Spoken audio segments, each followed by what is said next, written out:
Hello guys, welcome back to foodie friends. ಇವತ್ತು ನಾನು Korean chicken wings ಮಾಡ್ತಿದ್ದೇನೆ. Actually Korean chicken ಇದು ಒಂದು 2-3 ವಿಡಿಯೋ ಹಾಕಿದ್ದೀನಿ ನಾನು ಆಲ್ರೆಡಿ, ಫ್ರೈ ಇದೆ. ಆದರೆ ಅದರಲ್ಲಿ ಇದು ಬೆಸ್ಟ್ ರೆಸಿಪಿ. ಇದು 100% ಒರಿಜಿನಲ್ ಕೊರಿಯನ್ ಚಿಕನ್ ಆಗಿದೆ ನಾನು ಮಾಡಿದಾಗ. ಸೊ ಇದನ್ನು ಟ್ರೈ ಮಾಡಿ ನೋಡಿ, ಸೂಪರ್ ಟೇಸ್ಟಿಯಾಗಿ ಬರ್ತದೆ ನೋಡಿ ಹೇಗೆ. ಮತ್ತೆ ನಾನಿಲ್ಲಿ ವಿಂಗ್ಸ್ ಯೂಸ್ ಮಾಡಿದ್ದೇನಲ್ಲ, ನೀವು ನಾರ್ಮಲ್ ಚಿಕನ್ ನಲ್ಲಿ ಕೂಡ ಯೂಸ್ ಮಾಡಬಹುದು, ಚಿಕ್ಕ ಕಟ್ ಮಾಡಿ ಕೂಡ ಮಾಡಿ ನೋಡಬಹುದು. ನೋಡಿ, ಟ್ರೈ ಮಾಡಿ ನೋಡಿ, ಇದನ್ನು ಖಂಡಿತವಾಗಿ ಇದನ್ನು ಟ್ರೈ ಮಾಡಬೇಕು ನೀವು. ಬನ್ನಿ ರೆಸಿಪಿಯನ್ನು ಸ್ಟಾರ್ಟ್ ಮಾಡುವ. ನಾನಿವತ್ತು ನಂದು ಬೆಸ್ಟ್ ಕೊರಿಯನ್ ಫ್ರೈಡ್ ಚಿಕನ್ ಮಾಡ್ತಿದ್ದೇನೆ. ವಿಂಗ್ಸ್ ಯೂಸ್ ಮಾಡ್ತಿದ್ದೇನೆ ಇಲ್ಲಿ.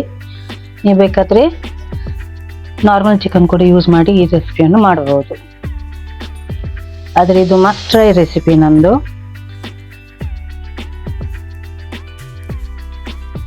ಮೊದಲಿಗೆ ಚಿಕನ್ ವಿಂಗ್ಸಿಗೆ ಚಿಕನಿಗೆ ರುಚಿಗೆ ತಕ್ಕಷ್ಟು ಉಪ್ಪು, 1 teaspoon pepper powder, 1 teaspoon garlic powder ಸಿಗ್ತದೆ ಅದು ಹಾಕಿ, 1 ಟೀ ಸ್ಪೂನ್ ಕೊರಿಯನ್ ಪೆಪ್ಪರ್ ಇದು ಕೂಡ ಸಿಗ್ತದೆ, ಇಲ್ಲದಿದ್ದರೆ ಚಿಲ್ಲಿ ಪೌಡರ್ ಯೂಸ್ ಮಾಡ್ಬೋದು, 2 ಟೀ ಸ್ಪೂನ್ ಸೋಯಾ ಸಾಸ್.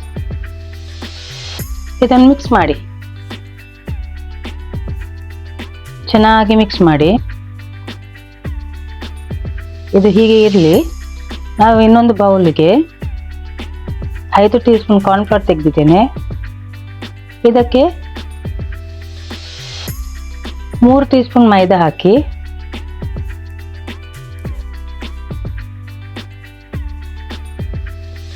ಎರಡು ಟೀ ಸ್ಪೂನ್ ಪ್ಯಾಪ್ರಿಕಾ ಪೌಡರ್ ಸಿಗ್ತದೆ ಅದು ಹಾಕಿ. ಇದೆಲ್ಲ ನಮ್ಮ ಸೂಪರ್ ಬಜಾರ್ ಅಲ್ಲಿ ಎಲ್ಲ ಸಿಗ್ತದೆ.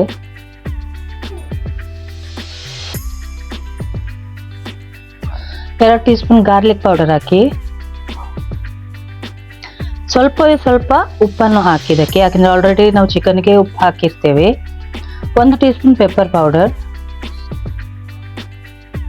1 teaspoon Korean pepper or chilli powder ಕೂಡ ಹಾಕ್ಬೋದು. ಇದನ್ನು ಮಿಕ್ಸ್ ಮಾಡಿ, ಚೆನ್ನಾಗಿ ಮಿಕ್ಸ್ ಮಾಡಿ.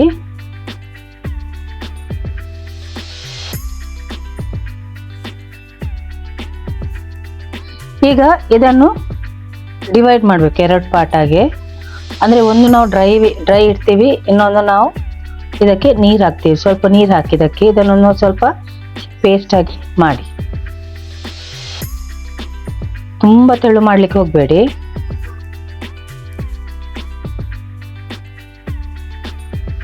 ಫಸ್ಟ್ ವೆಟ್ ಬ್ಯಾಟರ್ಗೆ ಹಾಕಿ ಮತ್ತೆ ಈ ಮೈದಾ ಮಿಕ್ಸಿಗೆ ಕೋಟ್ ಮಾಡಿ.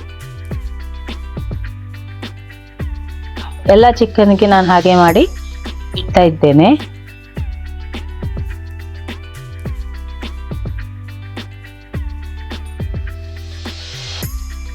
ನಂತರ ಡೀಪ್ ಫ್ರೈ ಮಾಡಿ, ಡಬಲ್ ಫ್ರೈ ಮಾಡಬೇಕು. ಅಂದರೆ ಒಮ್ಮೆ ಫ್ರೈ ಆದ ನಂತರ ಇನ್ನೊಮ್ಮೆ ಫ್ರೈ ಮಾಡಬೇಕು, ಆಗ ತುಂಬ ಕ್ರಿಸ್ಪಿಯಾಗಿ ಬರ್ತದೆ. ನೋಡಿ ಹೇಗೆ KFC ತರ ಬರ್ತದೆ ಅದು.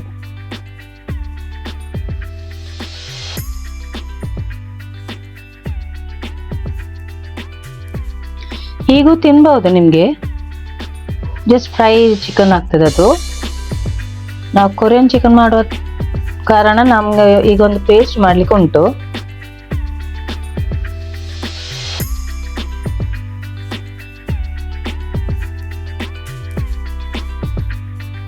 ಎಲ್ಲ ಪೀಸಸ್ ಅನ್ನು ತೆಗೆದಿಡಿರಿ ಕ್ರಿಸ್ಪಿ ಆದ ನಂತರ.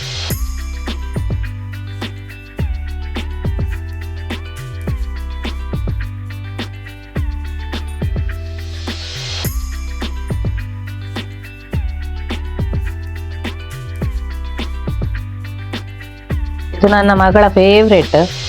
ಈಗ ನಾವು ಸಾಸ್ ಮಾಡಲಿಕ್ಕೆ 2 ಟೀ ಸ್ಪೂನ್ ಆಯಿಲ್ಗೆ ಒಂದು ಜಾಸ್ತಿ ಮಾತ್ರದಲ್ಲಿ ಗಾರ್ಲಿಕ್ ಅನ್ನು ಕಟ್ ಮಾಡಿ ಹಾಕಿ ಇದನ್ನು ಚೆನ್ನಾಗಿ ಫ್ರೈ ಮಾಡಿ. ಇದು ಫ್ರೈ ಆದ ನಂತರ ಒಂದು 1/4 ಕಪ್ ಅಷ್ಟು ನೀರನ್ನು ಹಾಕಿ,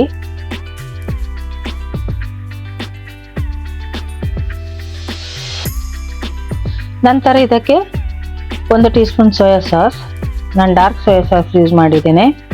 ಲೈಟ್ ಆದರೆ 2 ಟೀ ಸ್ಪೂನ್ ಹಾಕಿ, ಒಂದು ಅರ್ಧ teaspoon vinegar, 2 teaspoon brown sugar,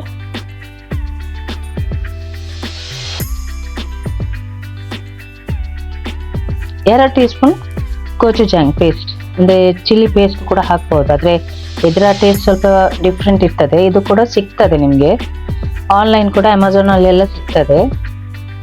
ತುಂಬ ಒಳ್ಳೇದಾಗ್ತದೆ ಇದು ಯೂಸ್ ಮಾಡಿದರೆ. ನಮಗೆ ಮನೆಯಲ್ಲಿ ತುಂಬ ಇಷ್ಟ, ನನ್ನ ಮಗಳಿಗಂತೂ ತುಂಬ ಅಂದರೆ ತುಂಬ ಇಷ್ಟ. ಇದೀಗ ಬಾಯ್ಲ್ ಆಗಲಿ ನೋಡಿ, ನೀರಾಗಿ ಆಯ್ತಲ್ಲ, ಯಾಕೆಂದರೆ ಬ್ರೌನ್ ಶುಗರ್ ಹಾಕಿದ್ದೀವಿ, ಅದು ಮೆಲ್ಟ್ ಆಗ್ತದಲ್ಲ, ಆಗ ನೀರಾಗ್ತದೆ. ಈಗ ಇದನ್ನು ಚಿಕನ್ ಮೇಲೆ ಹಾಕಿ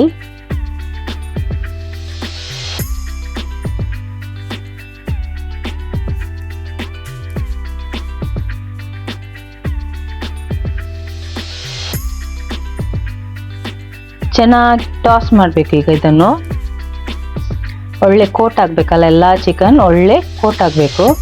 ಹಾಗೆ ಒಳ್ಳೆ ಟಾಸ್ ಮಾಡಿ ನೋಡಿ, ಎಷ್ಟು ಚೆಂದಾಗಿ ಕೋಟ್ ಆಗಿದೆ.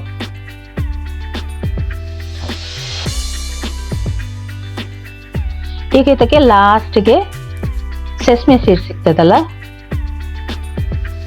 ವೈಟ್ ತಿಲ್ ಅಂತ ಹೇಳ್ತೀವಲ್ಲ, ಅದನ್ನು ಹಾಕಿ.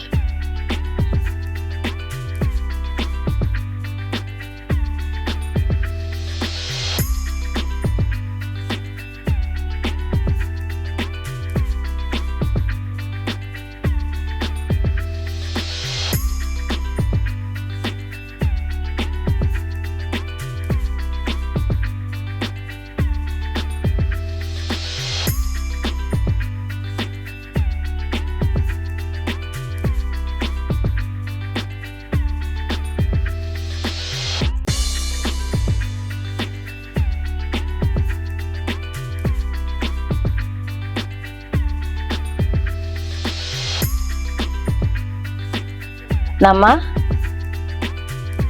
ಕೊರಿಯನ್ ಚಿಕನ್ ಫ್ರೈ ರೆಡಿ ಆಗಿದೆ. ಜಸ್ಟ್ ಗಾರ್ನಿಷ್ಗೆ ನಾನು ಹಾಕ್ತಿದ್ದೇನೆ ಸೆಸ್ಮೆ ಸೀಡ್ಸ್ ಅನ್ನು. ನೋಡಿ ಎಷ್ಟು ಚೆಂದಾಗಿ ಕಾಣ್ತದೆ, ಅಷ್ಟೇ ಟೇಸ್ಟಿಯಾಗಿ ಉಂಟು. ಇದು ತುಂಬ ಅಂದರೆ ತುಂಬ ಟೇಸ್ಟಿಯಾಗಿ ಬರ್ತದೆ.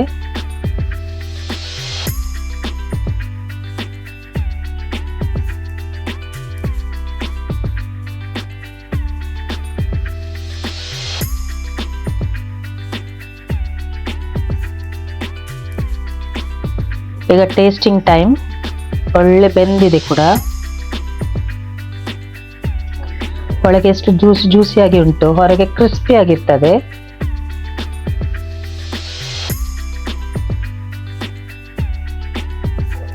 ತುಂಬಾ ಚೆಂದ ಆಗಿದೆ, ತುಂಬಾ ಟೇಸ್ಟಿಯಾಗಿ ಬಂದಿದೆ. ಇದು ನನ್ನ ಬೆಸ್ಟ್ ಕೊರಿಯನ್ ರೆಸಿಪಿ. ಆದ್ರೆ ಟ್ರೈ ಮಾಡಿ ನೋಡಿ. ಇದು ನನ್ನ must try recipe. So please try ಮಾಡಿ, ಮತ್ತೆ ನನಗೆ ಕಮೆಂಟ್ ಹಾಕಿ. ಈ ವಿಡಿಯೋ ಇಷ್ಟ ಆದರೆ ಲೈಕ್ ಮಾಡಿ, ಶೇರ್ ಮಾಡಿ, ಸಬ್ಸ್ಕ್ರೈಬ್ ಮಾಡಿ. ಎಲ್ಲರಿಗೂ ಶೇರ್ ಮಾಡಿ ಪ್ಲೀಸ್. ಮತ್ತೆ ಯಾರೆಲ್ಲ ಸಬ್ಸ್ಕ್ರೈಬ್ ಆಗಲಿಲ್ಲ ಪ್ಲೀಸ್ ಸಬ್ಸ್ಕ್ರೈಬ್ ಆಗಿ. Thank you.